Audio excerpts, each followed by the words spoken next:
Salut les sparonautes. Alors aujourd'hui nous sommes partis en mini croisière. Je sais pas jusqu'à où on va aller, on verra bien. Donc là on est parti déjà de notre port d'attache. Et le but est d'avancer vers le Var. On est parti vers 9 heures, ouais, vers 9 heures à peu près. Vers 9 heures. On a eu quelques petites galères. Donc des fautes de débutants à faire attention par la suite. Donc en fait, première galère que j'ai eue, c'est quand j'ai monté la grand voile euh, sur le winch. En fait, j'ai croisé les cordes. Seulement, j'étais en bout en haut et j'étais tendu au maxi. Là, je suis en train de. Ah, le vent n'arrête pas de tourner, c'est un peu chiant. Et donc j'étais en bout en haut, bien tendu, et le bout, la drisse était croisée, impossible à enlever. Donc il a fallu que je parce que je me voyais mal, quoi. Je pouvais plus descendre la voile. J'avais beau tirer dessus, il n'y avait rien à faire, j'arrivais pas à l'enlever.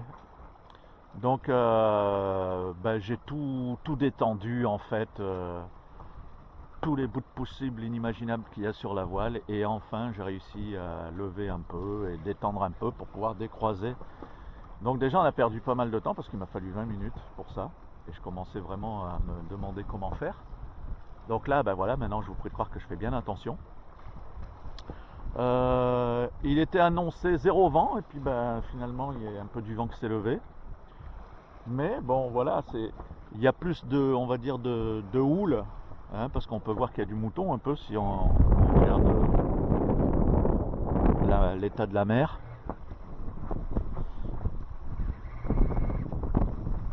Alors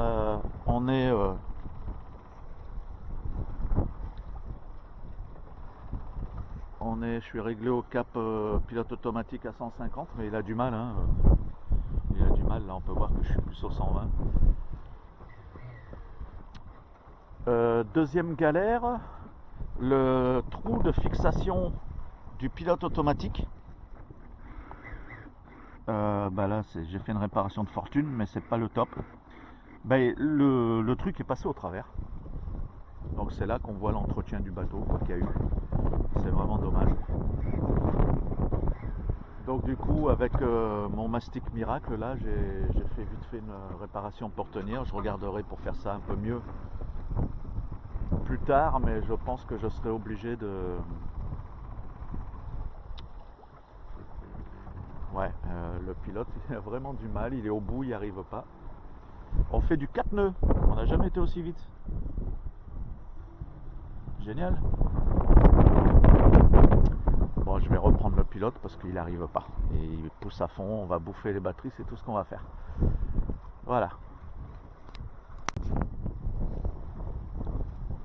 On n'est toujours pas dépassé Marseille, on est en plein devant en fait.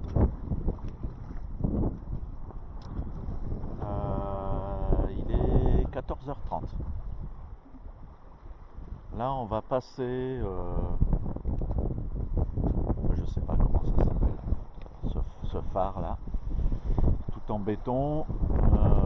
Je connais pas du tout hein, le coin d'ici, donc franchement je sais pas comment il s'appelle, faudra que je regarde sur Google. On fait du 5 nœuds, je sais pas si on voit, 4 nœuds.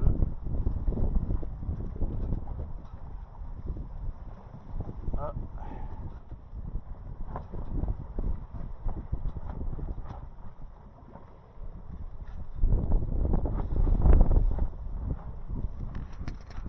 Voilà.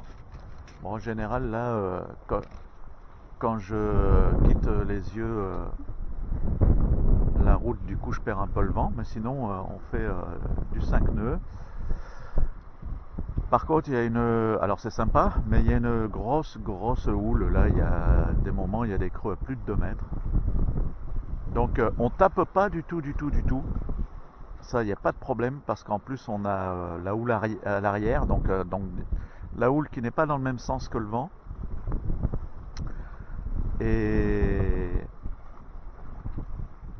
c'est assez assez pénible, à tel point que ça y est, Rachel a son premier mal de mer. Et elle est allée s'habiller dans la cabine. Et bien sûr, elle a commencé à lire les SMS à Rémi, etc., etc. après. Et donc, eh bien voilà, elle a attrapé le mal de mer. Moi, je suis allé mettre un pantalon parce qu'il fait pas froid, il fait pas chaud au vent. Je suis allé mettre un pantalon plus épais. Et puis, pareil, hein, le temps d'aller 5 minutes en cabine, j'ai commencé à avoir l'estomac qui commençait à se retourner. Alors, je suis vite ressorti, ça va passer. Alors du coup, Rachel a pris un mer calme. Alors là, ça y est, il y a une demi-heure, un peu plus d'une demi-heure qu'elle l'a pris, 3/4 d'heure, donc il commence à faire effet, et du coup, ça la rend somnolente. Ça fait dormir. Alors, je vous en ai pas encore parlé, mais on a trouvé une toute petite annexe qui fait... Alors, je l'ai prise pourquoi? Parce que j'aurais préféré en avoir une plus grande. Mais j'ai pris celle-là d'occasion sur le Bon Coin pour 2 raisons. Première raison, pour son prix, 100 €. Donc franchement, une annexe à 100 €, il n'y a pas le moteur bien entendu, hein, mais une annexe à 100 €, c'est vraiment pas cher. Et deuxième raison, parce qu'elle est toute petite et elle peut se mettre là-bas à l'avant du bateau. Il y a du vent, je ne sais pas si ça va être, si vous allez m'entendre. Elle peut se mettre donc à l'avant du bateau quand on est au mouillage. Ouais, non, au mouillage, elle peut rester derrière, mais surtout au port. Voilà. Si je ne veux pas la dégonfler, elle peut se mettre là-bas, elle rentre dans la pointe, elle se met pile poil entre le lanterneau de la cabine et elle recouvre la boîte à encre, donc elle va presque jusqu'à la pointe.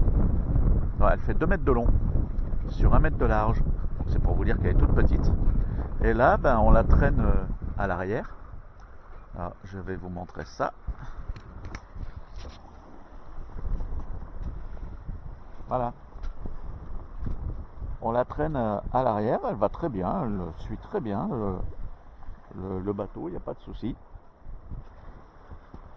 Il ne reste plus qu'à trouver un petit moteur. Alors j'en ai trouvé un sur le Bon Coin, mais le gars m'a répondu que aujourd'hui, ça fait 3 jours que je l'ai contacté. Il m'a dit qu'il était toujours dispo, le moteur, ça fait 3 jours, et puis je lui ai demandé son adresse et tout. Et il m'a répondu que ce matin, et du coup, comme on est parti, eh bien ça attendra le retour de la croisière. Mais sinon, voilà, ça se traîne facilement. Bon, bien sûr, hein, c'est pas pour aller faire de la randonnée avec l'annexe, hein. Alors donc le petit moteur, comme je vous disais, c'est un 2 chevaux 2,2. Donc ça ira très bien. Enfin, du moins, on verra. Si vraiment par la suite ça va pas, ce sera assez facile à vendre avec le moteur. Et puis à ce moment-là, on en prendra une un peu plus grande. Mais là, franchement, si je trouve un moteur dans les 300 €, plus l'annexe 100 €, ça fait 400 € les deux, ça fait pas trop cher. Donc c'est franchement, ça vaut le coup. Je pense qu'une fois qu'on aura passé la pointe, là, on voit devant, je sais pas si on voit bien la caméra, mais je pense que ça va être sympa le décor qu'il y a derrière, parce que je vois de belles falaises. Il y a plein d'îlots aussi. Je pense que ça va être sympa. Et je pense qu'on aura peut-être un peu plus d'abri aussi, j'espère, à l'arrière au niveau de la houle, pour avoir un peu moins de houle. Voilà. Donc, voler. Alors j'essaye de manœuvrer pour prendre les vagues au mieux possible, mais bon, c'est pas un bateau à moteur rapide, hein, donc c'est pas évident à réagir. Et après, d'un autre côté, l'avantage qu'il y a, c'est qu'on ne tape pas. Voilà.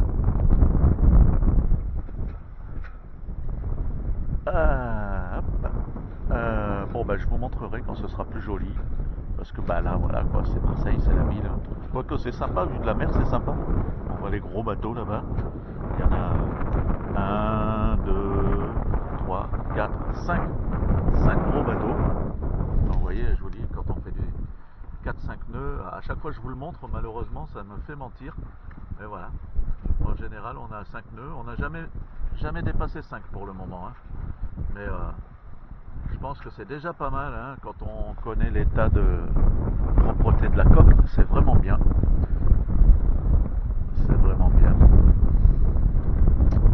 Voilà le phare.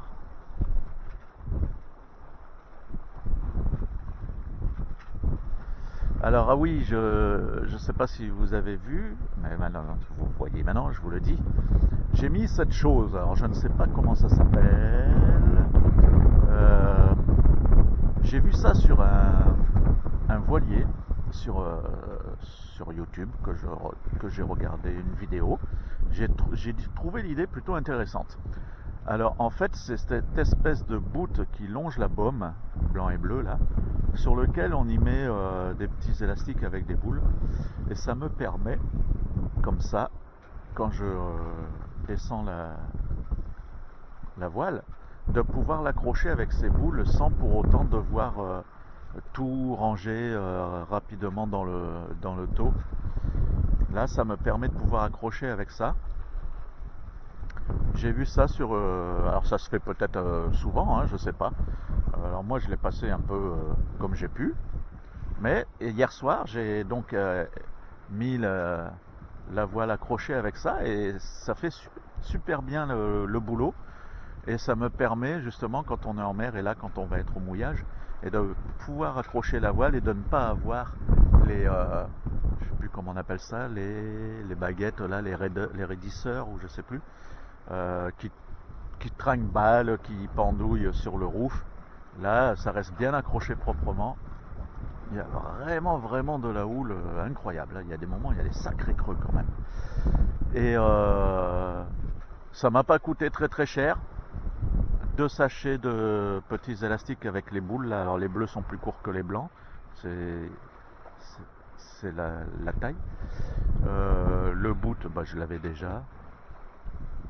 Donc ça m'évite d'acheter un, je sais pas comment ça s'appelle, l'espèce de taux inversé dans lequel on range l'espèce de hamac là qui se met dessous la baume, dans lesquels on range justement la voile. Voilà, j'ai changé aussi une manille, enfin non, il n'y avait pas de manille pour la prise de riz à l'arrière là. Donc du coup j'ai mis une manille rapide, à ouverture rapide, parce qu'il y avait juste un nœud à la fin du bout. Voilà.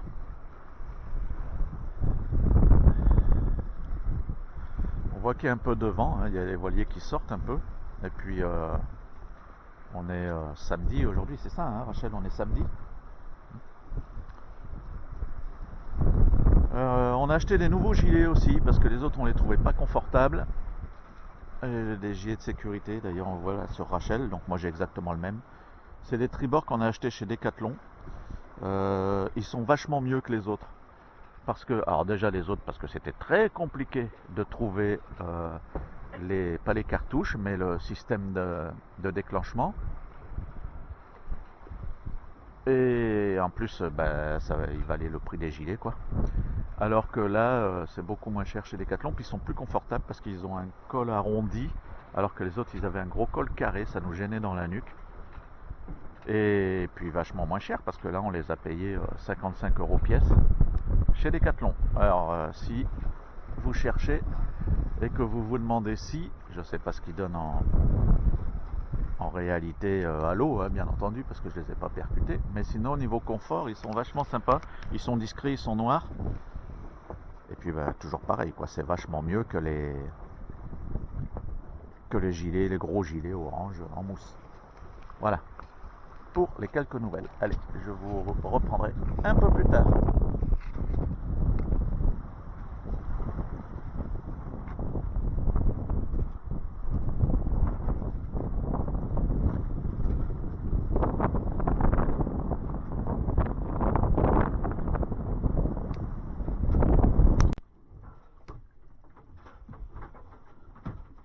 Coucou les sparonautes.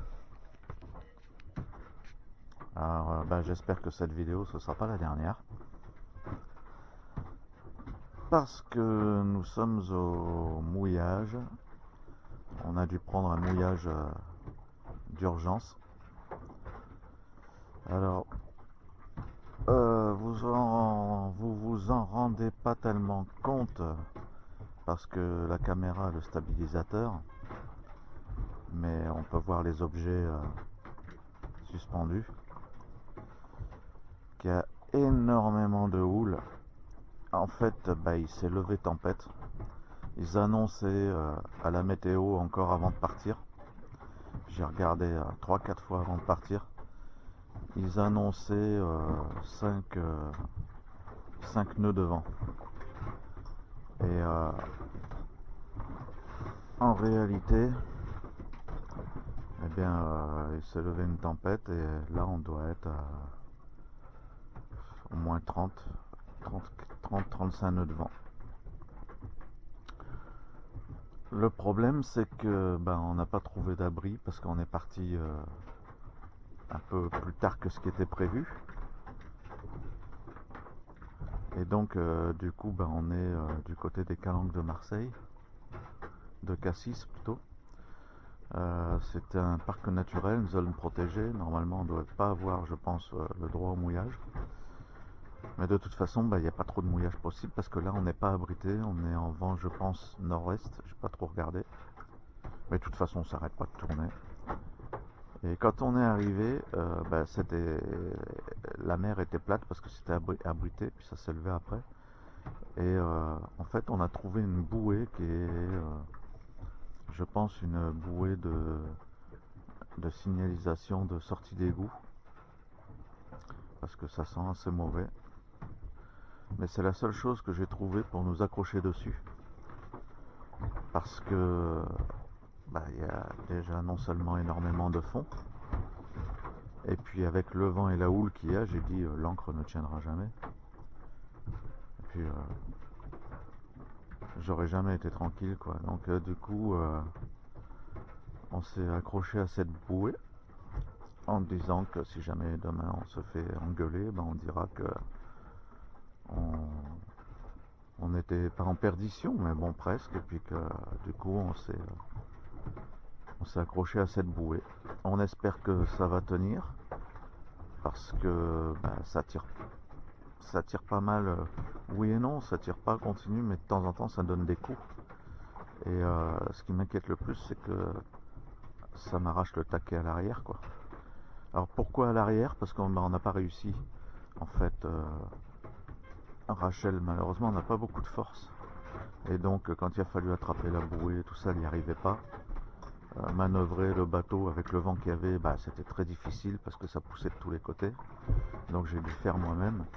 Et une fois que j'ai réussi à choper la bouée, j'ai pas réussi à remonter jusqu'à l'avant, tellement c'était lourd, quoi, en fait, hein, ça tirait dessus. Et comme j'étais à l'arrière, je l'ai accroché au taquet à l'arrière. J'ai mis un boot de façon à ce que si jamais il se passe quelque chose, on puisse couper rapidement le boot pour pouvoir, une fois moteur en marche, repartir. Mais le souci qu'il y a, certains diront, et pourquoi t'as pas continué jusqu'à un port? Le souci qu'il y a, c'est qu'on n'a pas d'ordinateur de bord et on n'a pas de, comment dirais-je, on a, mince, je sais plus comment ça s'appelle, de carte électronique ou quoi que ce soit. Et puis je sais même pas trop où on est. J'ai regardé vaguement comme ça sur l'ordinateur, mais je peux pas être sûr du point où on est parce que il n'y a pas de réseau. Donc Google ne nous localise pas. Alors comme quoi les téléphones c'est bien sympa pour certains trucs, mais en l'occurrence ouais, avec l'iPhone il aurait fallu acheter les cartes qui vont sur certaines applications, mais le problème c'est que l'iPhone c'est un petit écran, c'est compliqué pour y voir, et puis il faut trouver des cartes à télécharger. Elles sont payantes, elles sont super chères, en plus c'est que des petits secteurs. C'est un peu galère. Et après faire le calcul du point à la carte, ça c'était une autre possibilité aussi, Mais le problème c'est que je suis malade. Je suis malade, malade, malade. J'ai déjà, j'ai déjà vomi au moins 5 fois. Et ce qui est étonnant, c'est que Rachel, ça va très bien. Elle est là-bas dans la couchette. Alors on fait des quarts, du coup, des quarts de 2 heures. Donc là, c'est mon quart, il est minuit 10. Tous les quarts d'heure, je me lève pour regarder avec une torche super puissante qui va très bien d'ailleurs.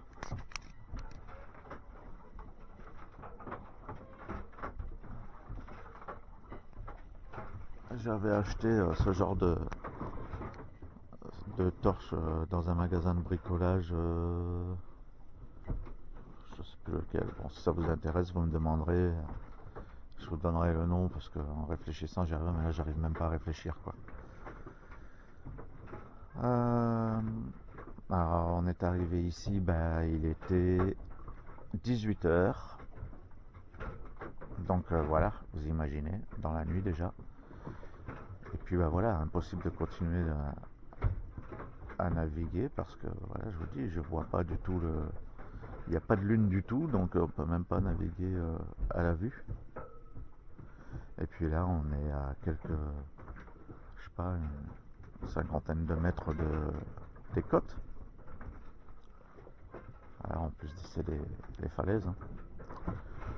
Voilà, le problème, c'est que du coup, comme je n'ai pas d'internet, j'ai plus de météo, donc je ne sais pas combien de temps ce vent va durer. Mais toujours est-il que, voilà quoi, il faut pas faire confiance à la météo. Je sais pas à qui on peut faire confiance. Et là, le problème qu'il y a, c'est que du port de chez nous jusque, par exemple, le port de Toulon ou même avant, eh bien, il y a un grand espace. Après, il y avait Marseille, mais tant qu'on était à Marseille, ça allait très bien, il n'y avait pas trop de vent. On naviguait, je vous ai montré tout à l'heure, on a eu des pointes à 5 nœuds, c'était génial. Donc, du coup, ça allait très bien. Et puis, c'est après quoi que ça s'est levé. Je vous dis, quand on est arrivé ici, il n'y avait pas de houle. On était abrité par les falaises, et puis le vent a dû tourner, ou la houle. Et en plus, le problème, c'est que le vent n'est pas dans le même sens que la houle. Donc du coup, au lieu de se mettre nez au vent et la houle dans le nez, on est nez au vent, enfin plutôt cul au vent. Mais le problème, c'est que la houle est de travers, donc on gîte, on gîte, on gîte. Voilà. En tout cas, je me plaindrai plus quand ça bouge au port. Hein. Franchement, là, c'est une vraie machine à laver. Bon, donc là, je fais mon quart de minuit jusqu'à 2 heures. À 2 heures, ce sera Rachel. Et je vous repasserai un petit mot à 4 heures pour voir si ça a changé.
bien non, nous ne sommes pas en perdition, nous ne sommes pas noyés, mais bon, on a quand même eu une belle frayeur et une nuit épouvantable. Bon, pour Rachel aussi, parce qu'il fallait faire des quarts, mais bon, ça c'est bien, ça nous apprend justement à faire des quarts si un jour on fait de l'hauturier. Mais le pire, c'est d'avoir été malade. En plus, je me moquais toujours de Rachel, parce que je disais toujours c'est elle qui sera la première malade. Eh ben, oui, ça a été elle la première malade, mais elle a pris un cachet, ça a passé tout de suite. Alors que moi, ben, même avec des cachets, ça a passé, mais ça a mis longtemps quand même, hein. Ouais, et puis en plus, ouais. Rachel s'est pris un chandelier dans la tronche. Ouais. Moi, j'ai failli tomber dans le rouf. Parce que bah, déjà, mauvaise habitude, on avait laissé ouvert. C'est vrai. Tu vois, on avait laissé comme là. Et ça, c'est pas bon. En navigation, il faut fermer parce que quand on va là-haut. Qu'est-ce qui m'est arrivé encore? Je me suis fêlé une côte. Voilà. En attrapant la bouée hier, je me suis appuyé trop fort sur le bord pour l'attraper. Et je me suis fêlé une côte. Voilà. Donc, bilan de la première randonnée, bah, c'est pas la joie. On a fait demi-tour. On a fait demi-tour parce que, bah, en fait, ils annoncent maintenant la météo du vent pendant 3 jours. Donc du coup, on a fait demi-tour, mais le problème c'est qu'on est parti à 7 heures ce matin. Ah ouais, alors là, il nous en est arrivé une belle. Figurez-vous qu'à 7 heures ce matin, donc avec nos tours de garde, le dernier finissait à 7 heures. Bon, j'ai dit c'est bon, il fait jour, on va partir. On avait décidé hier soir avec Rachel de rentrer parce qu'on a dit on ne s'est pas assez bien organisé, il faut mieux s'organiser, il faut vraiment un point de chute pour dire on va à tel endroit pour passer la nuit et surtout calculer une distance raisonnable parce que bah, comme on dit en voilier toujours, on sait quand on part mais on ne sait jamais quand on arrive. Donc il faut vraiment prévoir des ressources d'endroits de bivouac en cours de route. Il y a des applications pour ça, mais alors figurez-vous que hier, malheureusement, à l'endroit où on était, et c'est là où je dis qu'on manque d'organisation, eh bien, il n'y avait pas de réseau. Moi, j'ai dit, ouais, le long de la côte, il y aura du réseau partout. Eh ben non, pensez-vous. Après, là où on était hier, d'après ce que j'ai regardé, on était du côté de Cassis, les Calanques de Cassis. Donc c'était bien un parc régional, mais bon, personne ne nous a rien dit, hein. On s'est accroché sur une bouée d'évacuation des eaux usées. Alors, je vous dis pas les odeurs, mais voilà, hein, c'était bien à Cassis donc. Euh, on a énormément galéré pour attraper la bouée. Alors en fait c'est assez simple. Le problème c'est que bah, Rachel ne sait pas faire tout ça. Et puis elle a jamais fait. Et du coup, bah, voilà quoi, elle a du mal. Et malheureusement, je pouvais pas la mettre à la barre parce qu'elle ne sait pas manœuvrer correctement le bateau non plus. Donc du coup, pour se mettre nez sur la bouée, hein, moi en fait ce que je faisais, je touchais le nez du bateau sur la bouée pour qu'elle puisse l'encercler avec le boot. Mais c'est ça le problème de Rachel, c'est que elle n'arrivait pas à comprendre ce que je lui disais. Je lui disais, fais un peu comme si tu sautais à la corde à sauter, tu prends un grand bout, tu tournes autour de la bouée. Parce que en fait, moi, pour moi, ça me paraît logique. Il faut que la corde se tourne autour de la chaîne de la bouée et pas autour de la bouée même. Et ça, Rachel, elle comprenait pas, elle tournait autour de la bouée. Alors bien entendu, ça glissait, ça tenait rien. Alors on a essayé quand même 6-7 fois. Et c'est là que bah, on s'est fait mal en fait parce qu'il y avait énormément de vagues. Et c'est là qu'elle elle est tombée sur le coin elle s'est cognée le coin de l'œil sur le chandelier. Et moi, je me suis fêlé la côte en tenant la bouée justement. Alors, en plus, à un moment donné, on a failli perdre la gaffe parce que je dis à Rachel, bah écoute, t'arrives pas comme ça, attrape-la avec la gaffe. Elle l'a attrapé avec la gaffe, mais le bateau tirant, et ben du coup, à un moment donné, elle n'a pas pu retenir et la gaffe est restée coincée heureusement sur la bouée. On a pu la récupérer. C'est pas pour le prix que ça vaut, mais c'est que c'est emmerdant si on n'en a pas pour rentrer. On sait jamais ce qui peut arriver. Ensuite, on a eu une bonne étoile qui nous a suivis. Alors, ça fait un moment que je dis qu'on a quand même une bonne étoile dans notre vie. Il y a quelqu'un, à mon avis, probablement de la famille, qui nous surveille de là-haut. Parce que hier, j'ai franchement flippé parce que je voyais la nuit tomber.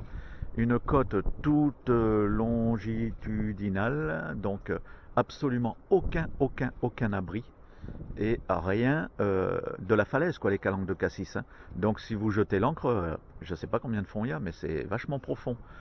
Donc, puis ça n'aurait rien tenu avec la houle qu'il y avait, une houle, je vous dis, avec des creux qui avoisinaient les 3 mètres, hein. Donc ça n'aurait jamais rien tenu. Et il y a eu d'un coup 7 bouées dans le soir tombant.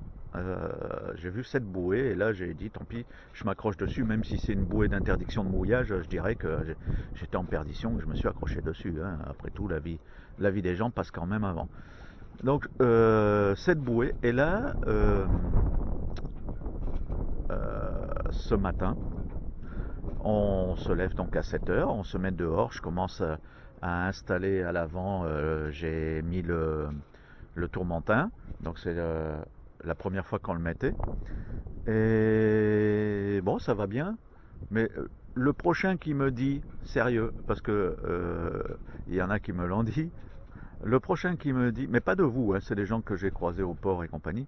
Le prochain qui me dit un enrouleur sur le génois, c'est pas indispensable, ça sert à rien. Franchement, le mec, il a jamais fait de voile de sa vie et il a jamais manqué de se bouffer la gueule 10 fois dans la journée en allant régler le génois ou en allant, voilà. Donc, ou alors en allant le poser tout simplement. Alors, ou changer de voile. Parce que franchement, si on avait un enrouleur, ça serait vachement plus facile. Et si un jour on change de bateau, qu'on achète un autre bateau, c'est clair, s'il n'a pas d'enrouleur, j'achète pas. Pas d'enrouleur de mât, mais d'enrouleur de génois, ça oui. L'enrouleur de mât, j'ai entendu dire beaucoup de mal, donc je sais pas. Mais l'enrouleur de génois, c'est facile.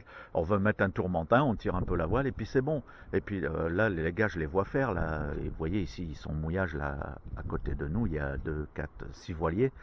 Mais je les ai vus faire. Ils roulent et ils déroulent ça les doigts dans le nez, quoi. Ils restent dans le cockpit, ils tirent dessus, ça va tout seul. Alors pour ce bateau, ce que je ferai, c'est que je rallongerai les drisses pour pouvoir les tirer à partir d'ici, du cockpit, sans devoir aller sur le roof, parce que c'est ça le souci.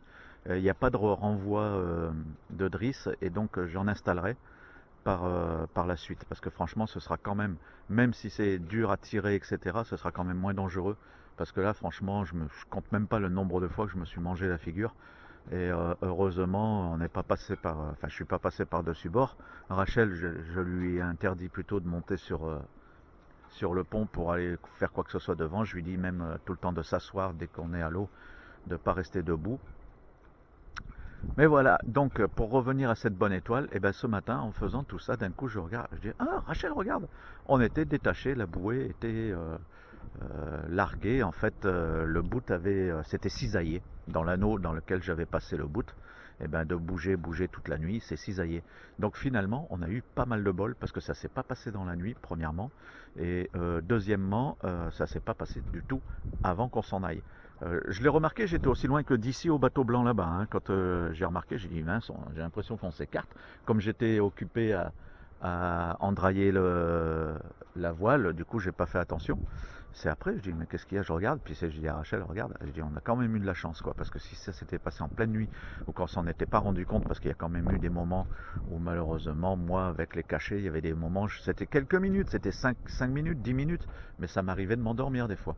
Donc si en plus ça s'était passé à ce moment-là, ben, ça aurait pu être catastrophique. Donc on a quand même eu de la chance. Bref, tout ça pour dire que le voilier, ça ne s'improvise pas, vous voyez. Et je le revendique, c'est vrai, ça ne s'improvise pas. On peut apprendre par soi-même, il n'y a pas de souci. On s'aperçoit de certaines choses qui ne vont pas. Comme là, je me suis aperçu qu'en fait, c'est la première fois que j'ai mis un riz aujourd'hui. Et bien, j'ai remarqué que j'avais pas de cordelette, je ne sais plus comment elle s'appelle, pour attacher la voile qu'on a descendue, pour pas que ça fasse un bordel dessous et que ça se prenne au vent. Et ben normalement, si je me trompe pas, je vérifierai, mais normalement sur la voile, il doit y avoir des petits morceaux de bout, de garcette, qui permettent d'attacher dessous. Et bien là, il n'y en a pas. Alors bah, résultat, j'étais un peu emmerdé. Sinon, ça nous a quand même permis d'avancer moins vite. Mais du coup, on ne pouvait pas rentrer parce que on a fait hier du 5 nœuds quand même. Franchement, c'est pas mal, quoi, hein. Vitesse de pointe en 5 nœuds, on l'a tenu quand même pendant un bon bout de temps. Et là par contre aujourd'hui on a guère dépassé les 3 nœuds, 4 nœuds mais pas longtemps. Donc du coup c'est clair que si on fait tout un aller tout du long à 5 nœuds, on ne peut pas faire le retour en même laps de temps à 2 nœuds, c'est pas possible. Et en plus là on avait le vent dans le nez, donc tirer des bords incroyables, mais on avançait mais doucement quoi, en distance.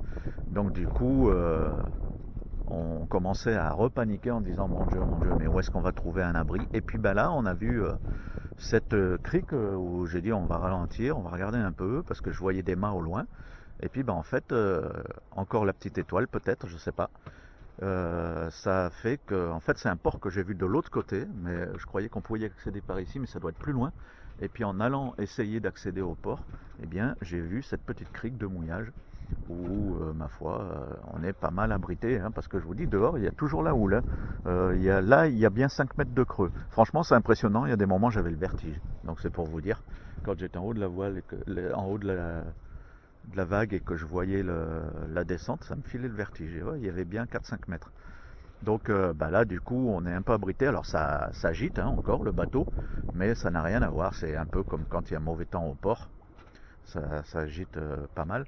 Après, c'est vrai que j'aurais pu m'approcher un peu plus au fond, peut-être pour gagner un peu plus de, comment dire, de confort au niveau de la gîte. Mais bon, eux, ils ont des grands voiliers. Et nous, on a un petit voilier. Donc, petit voilier, malheureusement, ça gîte beaucoup plus qu'un grand voilier. Voilà. Hop.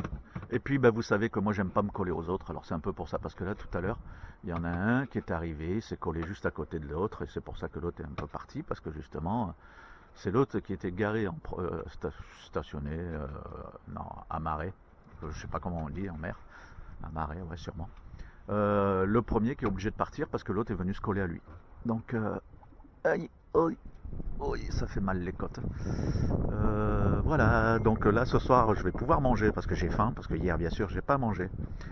Et puis on continuera à vous filmer le retour demain. Donc demain, pas demain, demain il est prévu encore gros temps. Demain et après-demain. Alors il est fort possible qu'on reste ici une journée ou deux. Si c'est toujours aussi abrité comme ça, demain c'est lundi, il y aura moins de monde je suppose, parce que là aujourd'hui on est dimanche. Eh bien peut-être qu'on prendra la petite annexe pour essayer d'aller là, il y a un truc à visiter, un fort ou je sais pas quoi là-haut, il y a un petit chemin, là, on voit les gens qui descendent. Donc pour vous montrer ça, si vraiment il pleut pas parce qu'il est prévu de la pluie, et s'il n'y a pas trop de vent, etc., pour pouvoir aller jusqu'à là-bas sans se faire mouiller dans l'annexe. Voilà. Sur ce, je vous dis bonne nuit et à demain.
Sur le chemin du retour, toujours.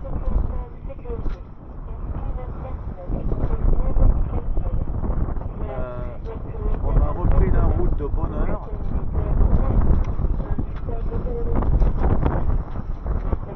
À 7 heures. On a un bon vent là pour rentrer, c'est bien. Il n'est pas très fort, hein. On fait du 3 nœuds, par contre il y a encore pas mal de houle.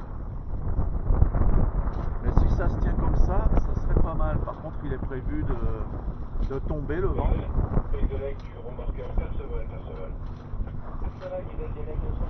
Donc eh ben on verra bien. Mais bon, toujours sur la route du retour. Ça s'est bien passé au mouillage, c'était pas trop mal. Un peu de houle cette nuit quand même. On a beaucoup gité. On était 3 bateaux, un catamaran, un voilier et nous. Et bon, dans l'ensemble, l'encre a un tout petit peu bougé, mais pas beaucoup. Donc ça va, elle a bien tenu finalement. C'est pas mal comme encre, c'est un peu lourd à remonter, c'est sûr. Donc là, on regarde si on peut trouver un guindeau au moins manuel à installer sur l'avant du bateau, on verra. J'ai peut-être une touche là sur le bon coin, on verra ce que ça donne. Voilà.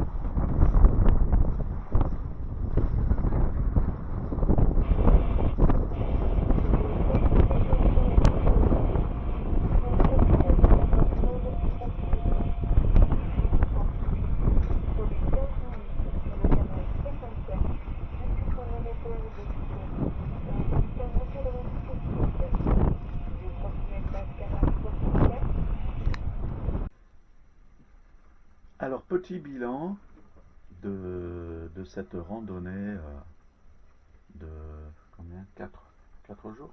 Ouais. Oui. Ou 5? Non, 4. Si vous avez regardé la vidéo, vous avez pu voir que on a fait énormément d'erreurs. Alors, on va essayer donc de vous les réciter, enfin de vous les expliquer. On en est conscient, donc c'est un peu le but en fait de la chaîne, hein, c'est d'essayer d'y arriver par nous-mêmes. Et bien évidemment, on s'aperçoit déjà par nous-mêmes qu'on a fait pas mal d'erreurs, mais après aussi par vos commentaires sur le site, quand vous venez discuter avec nous sur le site. Alors, la toute première erreur qu'on a fait, déjà, c'est j'ai regardé la météo avant de partir, donc peut-être 10 minutes, un quart d'heure avant de partir, et ils annonçaient un petit vent favorable, donc qui nous poussait en direction du sud-est, ouais. Donc pour aller en direction de Toulon et compagnie par là. Donc on avait un vent arrière, hein, et c'était plutôt pas mal, suffisamment pour avancer, sans pour autant être trop fort, donc c'est ce que la météo annonçait. Alors j'ai dit, bon ben voilà, comme ça faisait déjà quelques jours qu'on attendait une fenêtre météo pour pouvoir justement partir, eh bien on a choisi ce jour-là pour décoller. On est parti en disant on va avancer et puis on verra jusqu'à où ça nous mène. Première erreur, donc, grosse erreur, c'est pas à faire. En fait, il faut vraiment établir sa route déjà d'avance, sur carte ou sur GPS, hein, comme on l'entend, mais il faut qu'on se mette des points de départ, oui évidemment, mais des points d'arrivée. C'est-à-dire qu'il faut calculer déjà par rapport à sa vitesse qu'on peut estimer maximum. Nous, je sais que le maximum qu'on a fait, ça a été du 5 nœuds. On a eu une pointe à 6 nœuds pendant tout le périple, mais on fait en général, on va dire en moyenne, du 3 nœuds et demi, 4 nœuds. Donc déjà, il faut prendre en conséquence cette vitesse pour calculer des étapes. C'est-à-dire prendre les cartes ou le GPS et regarder des criques où on peut se mettre à l'abri et qui plus est à l'abri en rapport avec le vent dominant de ce lieu ou le vent qu'il va y avoir au moment où on sera à ce lieu. Ça déjà c'est la première erreur qu'on a faite, de partir en disant on va avancer, on verra jusqu'à où ça nous mène. Parce que là ce qui s'est passé, c'est que le vent nous a poussé à une vitesse pratiquement de 4 nœuds tout du long. On a avancé vite, enfin pour nous vite et loin. Et on était content, seulement n'ayant pas regardé les cartes vers où on allait passer la nuit, eh bien on s'est vite retrouvé au Calanque de Cassis, à des lieux où on ne pouvait pas faire de bivouac au mouillage, parce qu'on était vraiment au bord des falaises et qu'il y avait trop de fond aux endroits où on pouvait s'arrêter. Le problème est que nous sommes en hiver et que les jours tombent vite. Donc arrivé à 4 heures, on s'est dit, bon, il va falloir trouver un point pour positionner le bateau au mouillage. Mais il était déjà bien trop tard. Et le temps ne serait-ce que de repérer un lieu, la nuit commençait à tomber. Dans l'urgence, c'est pour ça qu'on s'est retrouvé à la bouée. Donc là, c'était la première erreur. On ne part pas sans étape, c'est-à-dire sans se dire on va jusqu'à là. À la limite, on peut prendre 2 étapes, une au cas où il n'y a pas énormément de vent, on n'a pas beaucoup avancé, et une où on aurait avancé un peu mieux.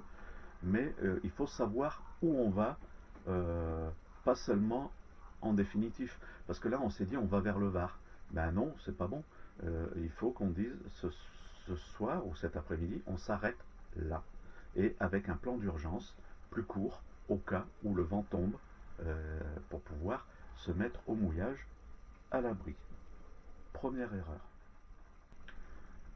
La deuxième erreur qu'on a fait, c'est de ne pas partir avec le plein de gasoil.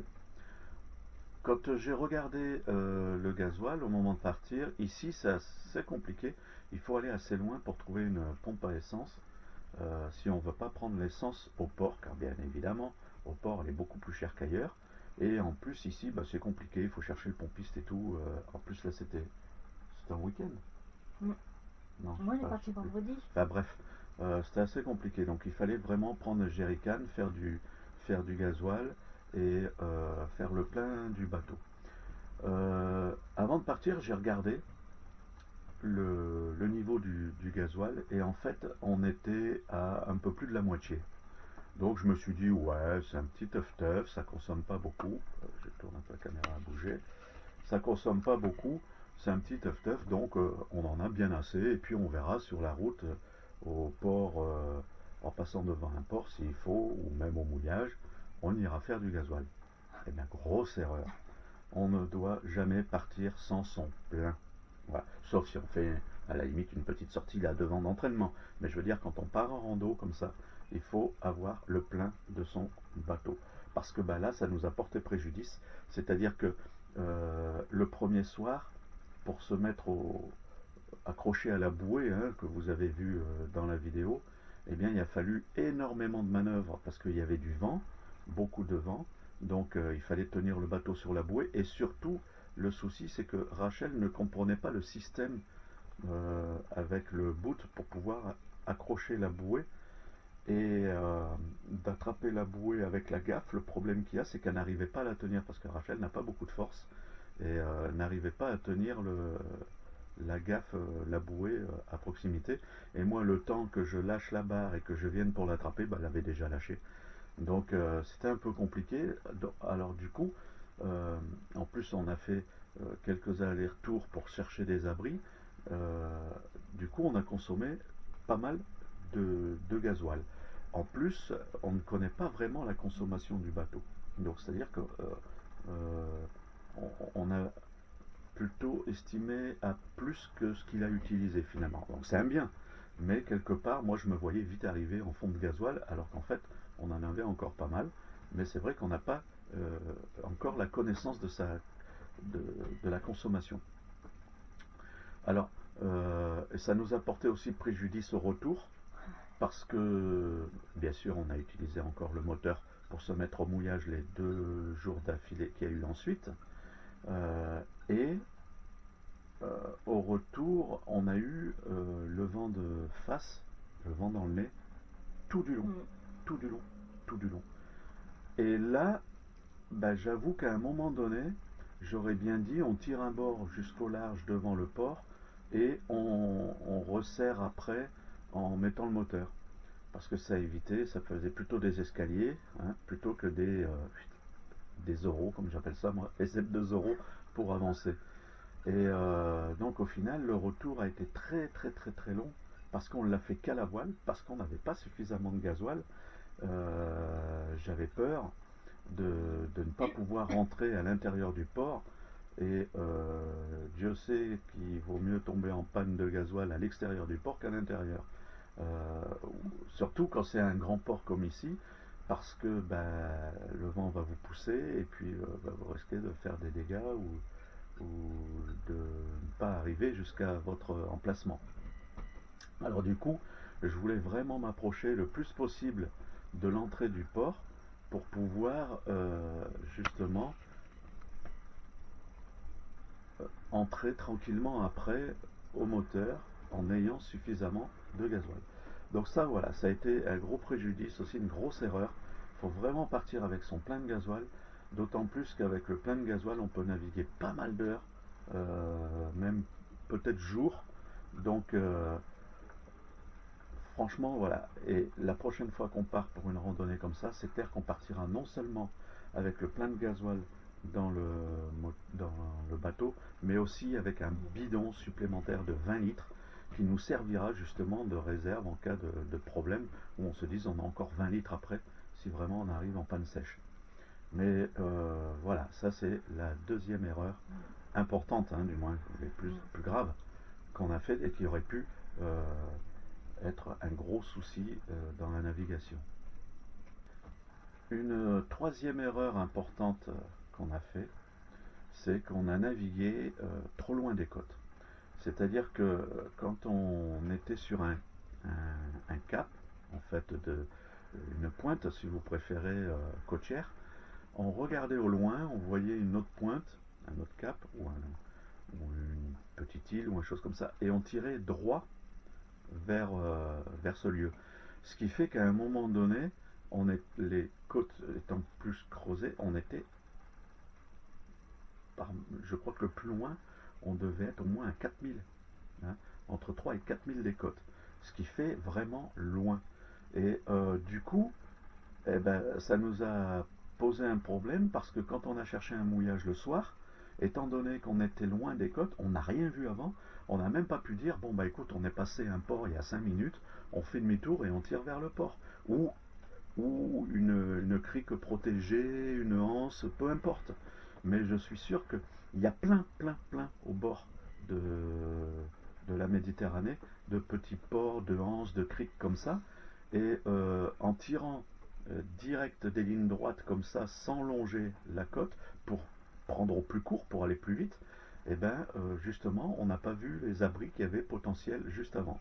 C'est pour ça qu'à la fin, on s'est retrouvé en panique à ne pas savoir où mouiller. Et là, on était au bord, certes, mais au calanque, il était trop tard. Le seul abri qu'il y avait, c'était les îles. Et là, ça a été encore une autre erreur, c'est-à-dire que on a pensé se mettre à l'abri autour des îles, parce que je me suis dit une île c'est rond, automatiquement on peut faire le tour et trouver un coin à l'abri.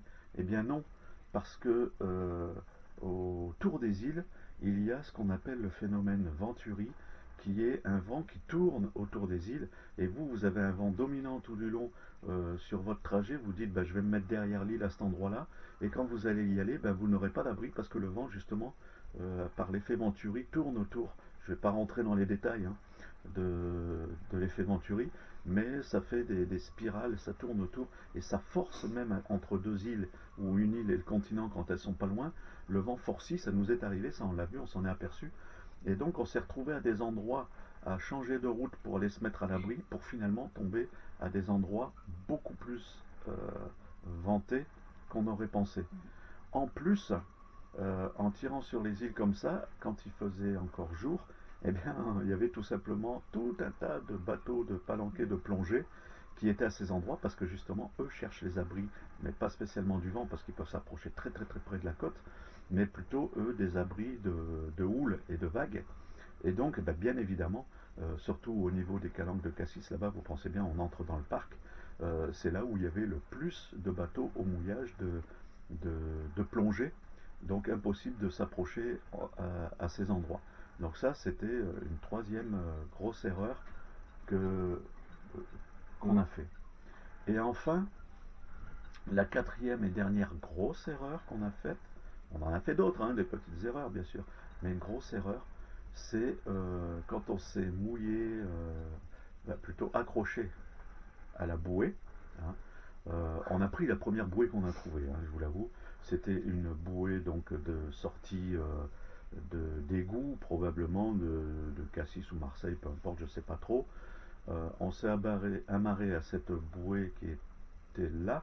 euh, Parce qu'au début, j'ai pas trop compris cette bouée, en fait elle est cassée. C'est-à-dire que probablement que dessus, il devait y avoir une bouée avec une signalisation de danger, c'est-à-dire une croix en X jaune. Et la bouée, en fait, il manque toute la partie supérieure. D'ailleurs, quand on s'est accroché à la bouée, on l'a vu. Après, j'ai même cru que c'était une poubelle à un moment donné. J'ai dit, tiens, ils ont mis une poubelle de mouillage. Parce que c'était creux, mais on voyait qu'à l'intérieur, soit elle a été détériorée, soit elle a été volée, mais tout le câblage était à nu, démonté. Il devait probablement y avoir aussi un panneau solaire ou quelque chose dessus. Donc voilà, c'était sûrement une bouée de danger immédiat. Et nous, on s'y est accroché parce qu'on ne l'a pas vu déjà au début. J'ai vu après que c'était probablement les égouts parce qu'on l'a senti aux odeurs.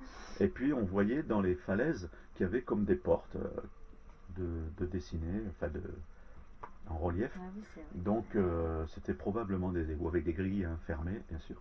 Donc c'était probablement donc des égouts. Et on s'est accroché à cette bouée et j'ai utilisé pour avoir un peu de longueur pour pas taper sans arrêt dans la bouée. J'ai pas utilisé un amarre, donc un gros amarre. J'ai utilisé un bout que j'avais en plus dans le bateau, qui était un bout, on va dire, de 10 mm de diamètre, 10-12 mm de diamètre. Et sur la bouée, il y avait des espèces d'anneaux, euh,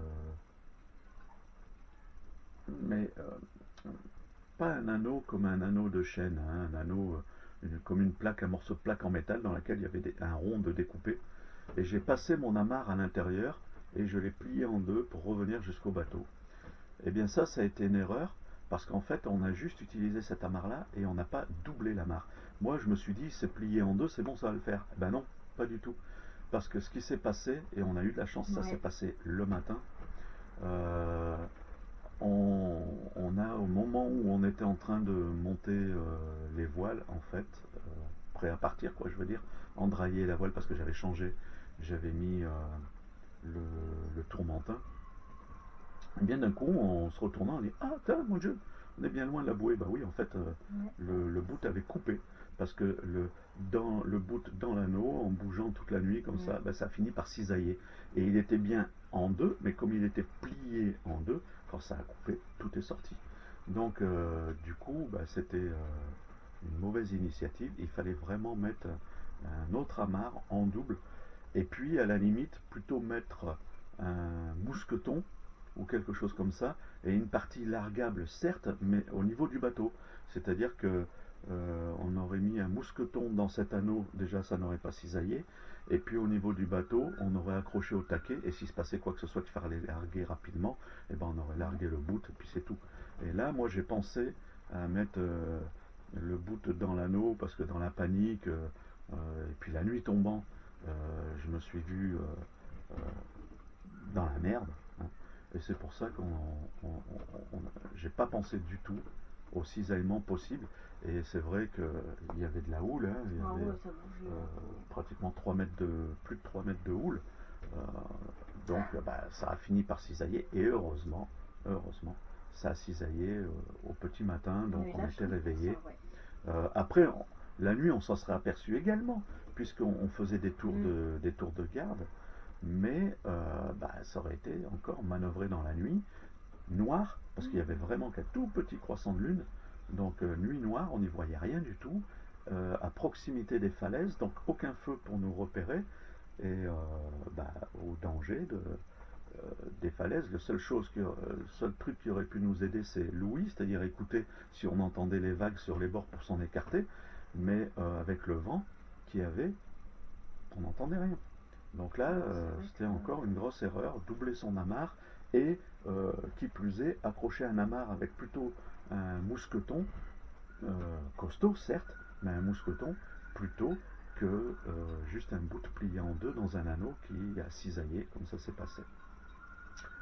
Ensuite, on va dire une autre erreur qu'on a fait, mais là c'était justement parce qu'on n'avait plus le choix, il était trop tard, c'était de s'être approché justement, étant donné que c'était la nuit, eh bien il y aurait peut-être mieux valu s'écarter des côtes et puis naviguer de nuit, mais au large, pour aller vers notre destination, plutôt que de rester au bord des côtes. Parce que justement, au bord des côtes, là, si on n'avait pas eu la bouée pour s'amarrer, eh ben, on était vraiment dans la merde.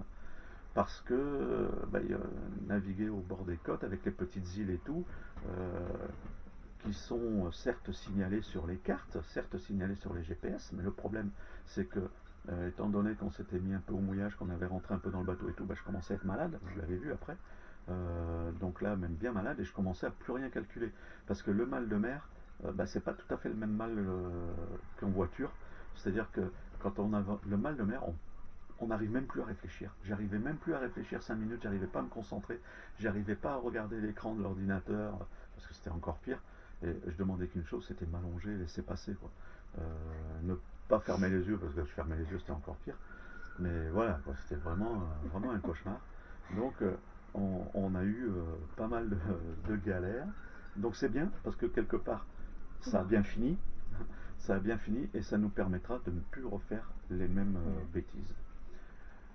Ensuite, donc le lendemain, hein, on a décidé de faire demi-tour parce qu'on était vraiment trop mal et puis plus suffisamment de fuel pour continuer. Donc on a décidé de faire demi-tour et de revenir sur nos pas. On a mis, je sais pas, une dizaine d'heures pour aller jusque là où on était. Donc on s'est dit, on va mettre la même chose pour rentrer. Eh bien non, on a mis 3 jours pour rentrer. Parce que justement, on a eu le vent de face tout du long. Donc tirer des bords, tirer des bords, tirer des bords. Et là encore, on a fait des erreurs. Parce qu'on n'a toujours pas regardé où aller. C'est-à-dire que on avançait pour aller le plus vite possible à rentrer, parce qu'on en avait marre, et qu'il y avait encore du vent le premier jour. Après, il n'y en avait plus. Alors là, par contre, on n'avançait plus. Et là, justement, ce qui s'est passé, c'est qu'on s'est retrouvé un peu loin des côtes, sans vent. Donc, impossible de s'approcher. Et c'est là où on n'a pas eu le choix. On était au large de Marseille. On n'a pas eu le choix, on a dû mettre le moteur pour pouvoir se resserrer des côtes pour trouver un abri. Et là aussi, je commençais à paniquer parce que le soir tombait, il commençait à faire nuit, et je voyais l'aiguille du gasoil baisser, baisser, baisser, parce qu'on a tourné quelques heures au moteur pour arriver jusque-là. Et en plus, avec le vent de face, vous pensez bien que le moteur forçait un peu plus et avançait moins vite.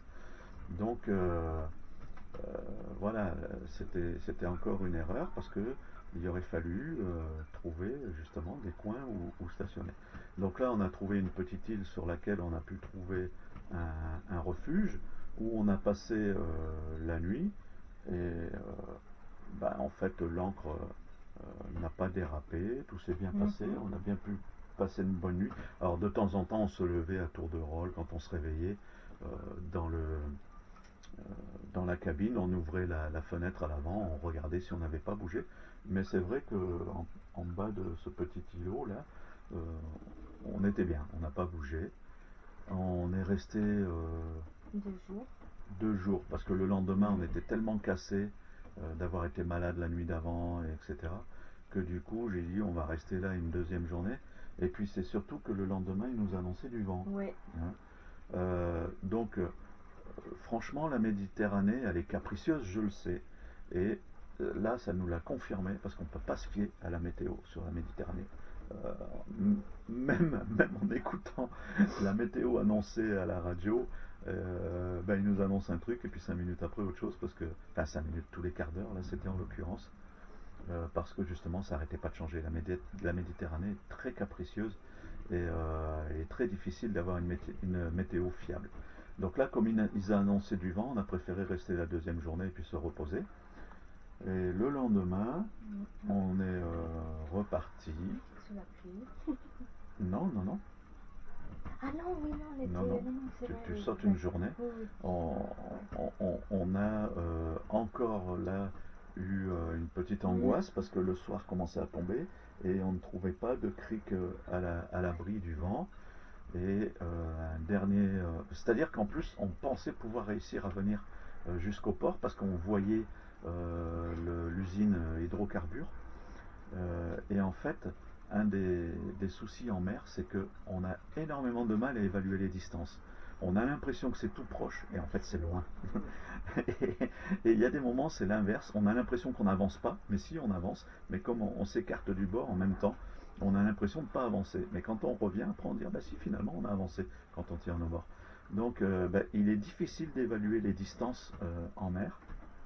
Donc c'est pour ça que là, c'est bien d'avoir un GPS avec un traceur parce qu'on s'apercevrait mieux qu'on a avancé. Et nous, on regardait tout au visu.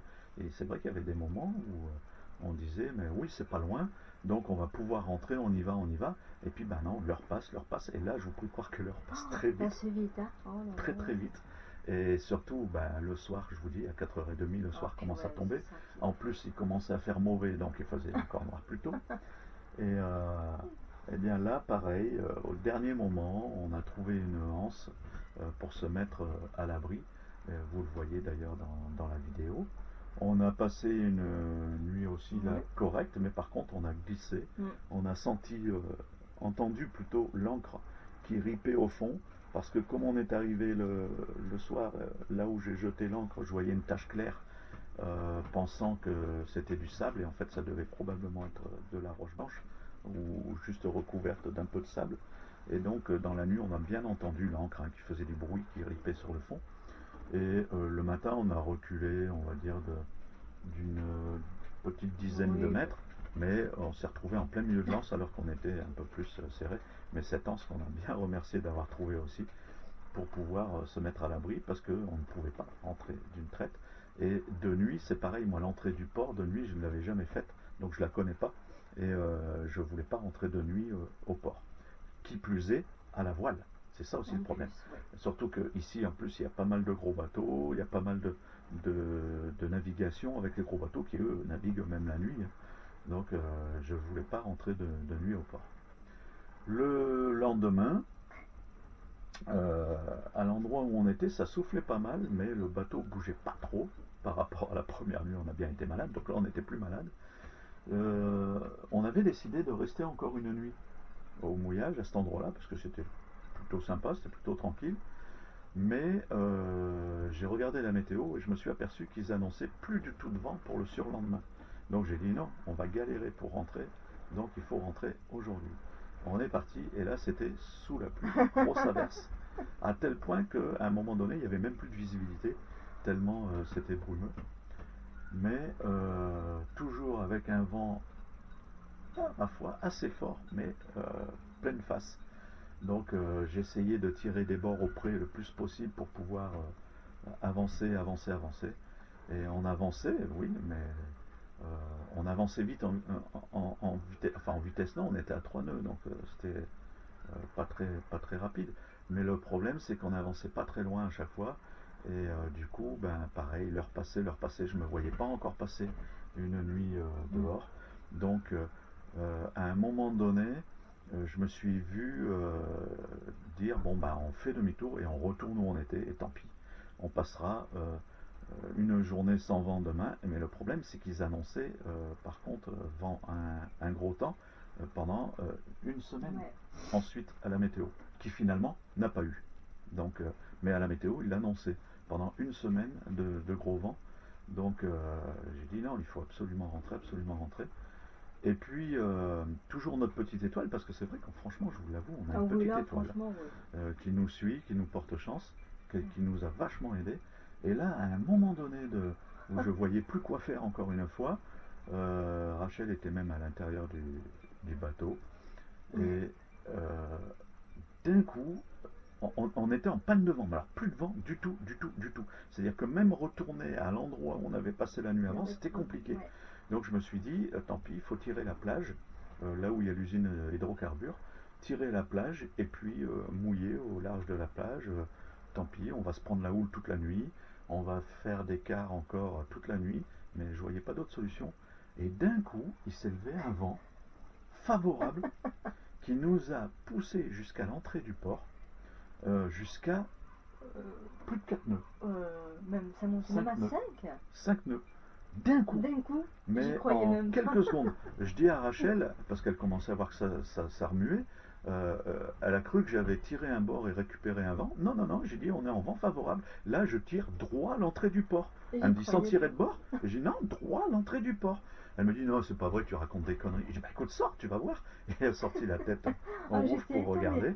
Et un vent mais alors contraire, complet, Ah ouais, en complètement. 5 secondes, qui s'est levé donc jusqu'à nous pousser un 5 nœuds, je n'ai pas regardé la force, hein. Et à l'entrée du port, et bien là, il rentrait en même temps que nous un gros bateau qui transporte du liquide, là, du pétrole ou je ne sais quoi, ou du gaz, peu importe. Et donc, du coup, bah, il était prioritaire, il a fallu lui laisser la priorité. Et bien, juste à ce moment-là, le vent, boum, Bon, il est. tombé Ouais, à zéro. Zéro, zéro. Et juste de quoi laisser passer le bateau tranquillement devant nous incroyable. et de me laisser le temps de baisser les voiles et le temps qu'on affale les voiles, qu'on range un peu tout, et ben à 0, 1 nœud, 0, 1 nœud, on a avancé gentiment comme ça jusqu'à la bouée de l'entrée du port où là j'ai dit bon bah écoute maintenant on va mettre le moteur et tu vas surveiller la, la, la jauge et au pire, à un moment donné, ben tant pis, j'appellerai à la radio au port pour qu'on vienne nous tracter et puis nous laisser juste le fond d'essence pour pouvoir se mettre à la place au port. Et puis ben non, finalement ça a suffi. Il est resté suffisamment de gasoil pour pouvoir entrer jusqu'à notre place au port. Gentiment, on est arrivé à notre place au port. Ben, il était 5 heures moins le Ouais, à peu quart, près. quelque chose comme ça. Donc juste à la tombée du soir, juste bien pour pouvoir s'amarrer à notre place et soulager donc d'être rentré. Alors c'est des erreurs que certes on ne fera plus, Ça, c'est sûr. ça c'est certain. Ça nous a un peu échaudé aussi, c'est à vous que pendant un moment j'ai dit on rentre, on vend le voilier. Après, eh bien, deux choses. C'est que, bah, comme le cheval, comme on dit quand on tombe de cheval, il faut vite remonter pour reprendre et puis ne pas se laisser envahir par les mauvais points et puis dire euh, parce que je vous avoue que le premier soir là j'ai dit demain si on rentre on arrive à rentrer on revend le voilier on lâche tout ou au pire on demande à Rémi s'il veut le garder et on le laisse au port il s'en servira comme appartement juste au port mais c'est terminé on n'en veut plus et puis après bon avec le recul et tout ça on est redescendu en pression, tout est revenu au calme. Et en fait, non, on ne vend pas le voilier, mais on ne fera plus les mêmes erreurs, c'est certain. La prochaine fois, notre itinéraire sera tracé, sera dessiné. On va voir aussi pour acheter le matériel nécessaire, c'est-à-dire une tablette avec un GPS incorporé ou quelque chose comme ça, pour pouvoir avoir facilement accès aux cartes. Euh, pour pouvoir voir où on est. Voilà. Bref, pour le moment c'est un peu en stand-by parce que vous savez que dans moins de 2 semaines maintenant, on va prendre le travail. Donc du coup pour cette année, on va mettre un peu en stand-by, mais tout ça, on, on va prévoir. Il faut absolument aussi réparer les instruments qui ne fonctionnent Oui, pas, parce que ça parce aussi. que trouver un mouillage dans le soir où on ne sait pas le fond, on ne connaît pas le fond, on a beau C'est pas regarder, on ne évident. voit pas grand-chose parce que c'est soir, il faut vraiment un sondeur, il faut vraiment, voilà, il faut que tout fonctionne correctement. Donc là, bien sûr, il faudra sortir le bateau pour ça. Donc voilà. Pour Et, parler de... Oui. et puis je disais aussi, je voulais dire aussi, avant de refaire une sortie comme on a fait, apprendre sortir du port et apprendre un petit peu les manipulations. Non, ça, Non. ça va. Ça va. Moi, tirer les bords, maintenant, je sais. J'en ai tellement tiré. Du coup, je sais. Non, mais quand je disais de ressortir, c'était justement pour se remettre dans le bain, pour pas qu'on ait peur et qu'on dise non, c'est fini, on sort plus. Mais de sortir, je voulais avant de partir, on le fera peut-être encore, on n'est pas encore parti, il reste 15 jours, mais de ressortir juste devant le port pour naviguer un peu, pour se refaire quelques plaisirs, de façon à ne pas avoir peur la prochaine fois qu'on repart. C'est clair, on a toujours un peu la boule au ventre hein, quand on sort en voilier, surtout ben, quand ça fait si peu de temps que nous. Mais voilà. Sinon, oui, je voulais dire, on a quand même eu des points positifs, hein, parce que quand on navigue à 5-6 nœuds, on sent le bateau, donc c'est vachement agréable. On sent le bateau qui accroche aussi, c'est-à-dire qu'il est très bien manœuvrable. C'est un super bateau, franchement. Il a une très bonne tenue. À un moment donné, on a bien gité, pardon. Et bah, c'était sympa. Rachel, la première fois, a eu un peu peur, parce que c'est clair que quand on est assis en haut et puis qu'on voit le bas du bateau, hein, 3 mètres plus bas, puisque la largeur du bateau c'est 3 mètres, hein, qui est les vitres au Ah bord de ouais. l'eau, bah, c'est impressionnant, mais après elle s'y est habituée, après elle n'avait plus peur.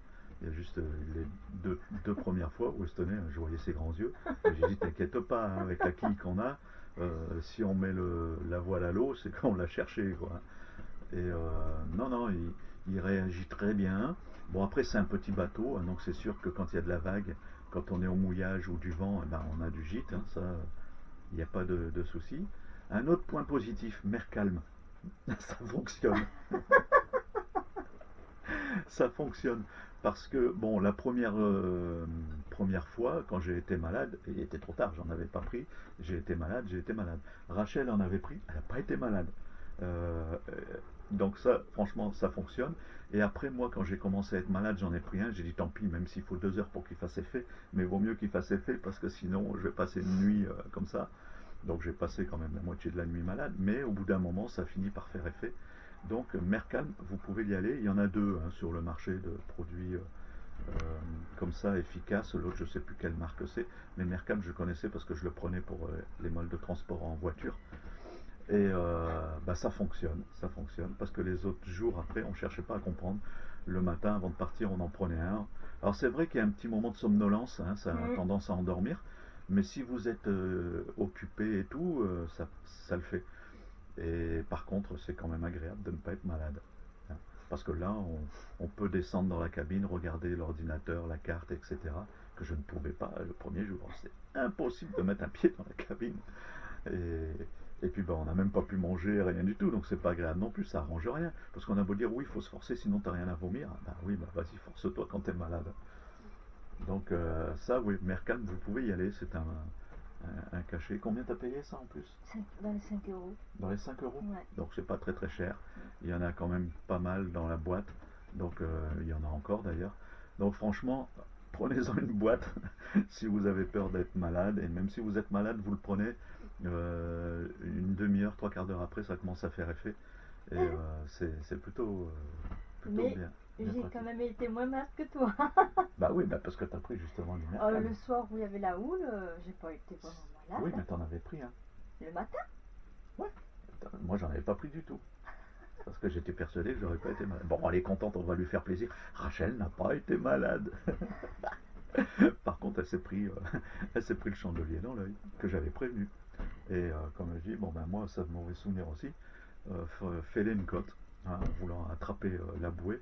Je me suis appuyé un peu fort je sais pas comment on appelle ça, le bastingage au bord du bateau. Et la bouée, à un moment donné, avec une vague, elle est partie. J'ai voulu à tout prix la tenir pour pas la lâcher. Donc ça m'a bien appuyé sur la côte.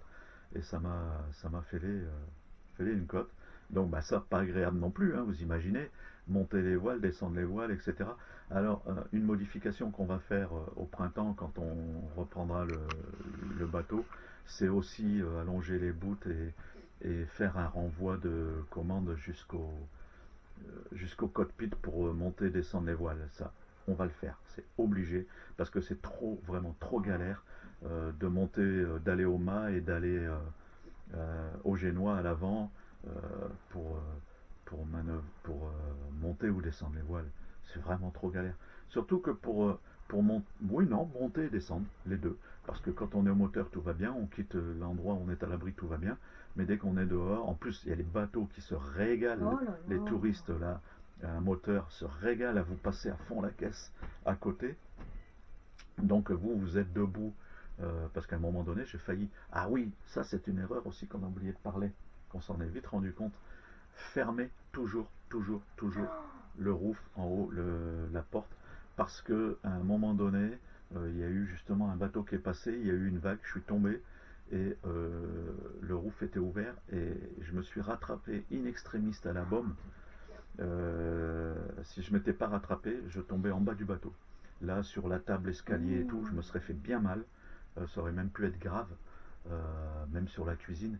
Donc toujours, toujours penser, là après je l'ai dit, le roof doit être impérativement fermé dès qu'on est en navigation. Donc le fermer et verrouiller.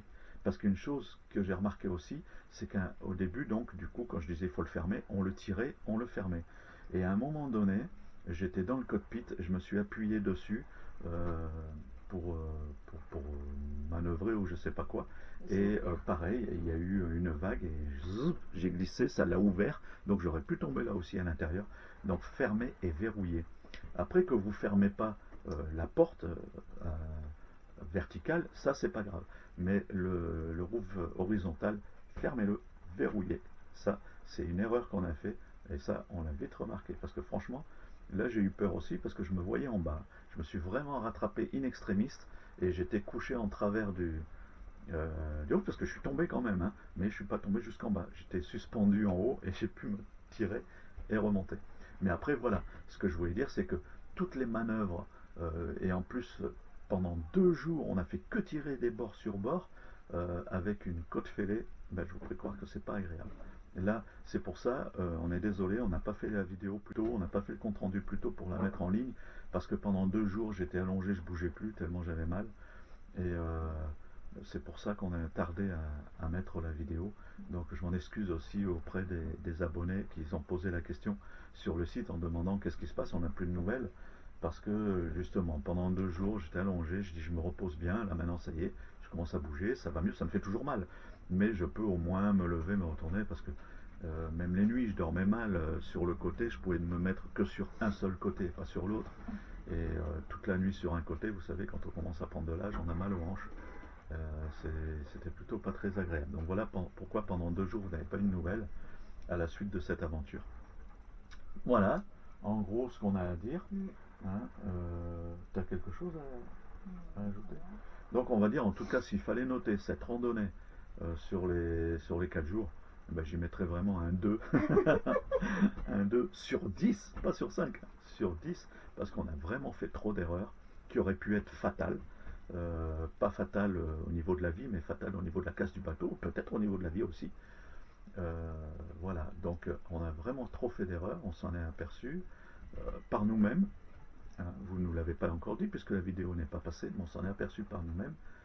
Et voilà, donc le voilier, ça ne s'improvise pas.